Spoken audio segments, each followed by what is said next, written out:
it's going to be a process before I can get in an MRI, is what I'm trying to say in a long way.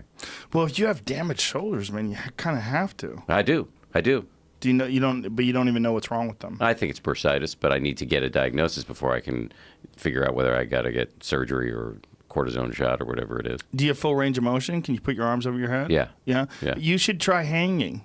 Have you ever looked into hanging? Is this something else crazy you're trying to get me just into? hanging from your shoulders. This is a dangerous dude to hang out with. Grabbing onto a bar and hanging your weight. It's really important for the shoulder joint. And it's something that very few people do on a regular basis. I don't do it on a regular basis. Yeah, most people don't. And even people that work out don't. And you're constantly compressing your shoulder. Yes. Compressing it with poor posture, compressing it with stress, exercise. And your shoulder needs to expand, and it also needs this sensation of hanging your body weight from your hands. It's like tremendous for your shoulder. Yeah, no, releasing I like that. impingements. And there's some doctors. There's one doctor in particular that explored this. See if you can find that guy's name.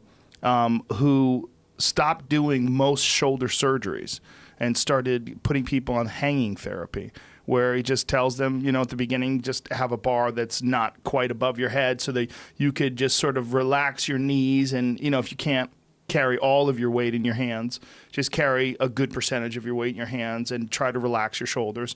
And it releases impingements. It stretches that joint out. The idea is that we came from tree-swinging primates.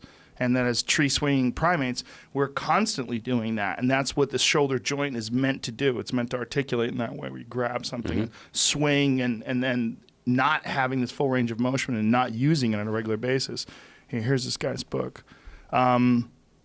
Dr. John M. Kirsch. And he came up with this many years ago when he realized that one of the things that was messing people up was their joints weren't being put through the full range of motion, and that by hanging you could release a tremendous amount of the pain and discomfort that a lot of people are facing. That makes a ton of sense. So it seems to me that you guys are actually talking about the same thing. When you're talking about the mind and you're talking about the body and talking about impingements and you're talking about where your mind is limited, I think it's the same exact dynamic, actually. That's of what's going on. Like, how would you define what an impingement is in the body? A blockade, I'd say lack of range of motion, poor exercise habits. There's a variety of factors, ignoring potential injuries, and then restricting your motion to the point where everything sort of tightens up. Muscle tissue in particular, joint tissue, like around the shoulders, and any time where you're dealing with range of motion issues, you have to stretch. And most people very rarely stretch their shoulders. It's just something that we don't do. And also, most people very rarely strengthen their shoulders.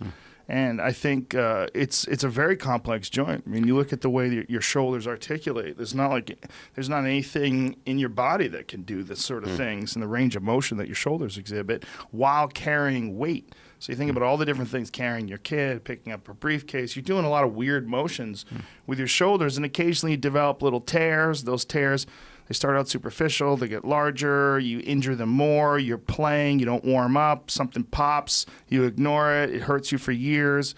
There's a lot of things that we do to our bodies that it just compiles, and you never handle it, you never deal with it, you don't get that MRI, you don't get therapy, and it just gets worse and worse to the point where you see a lot of people get shoulder replacement.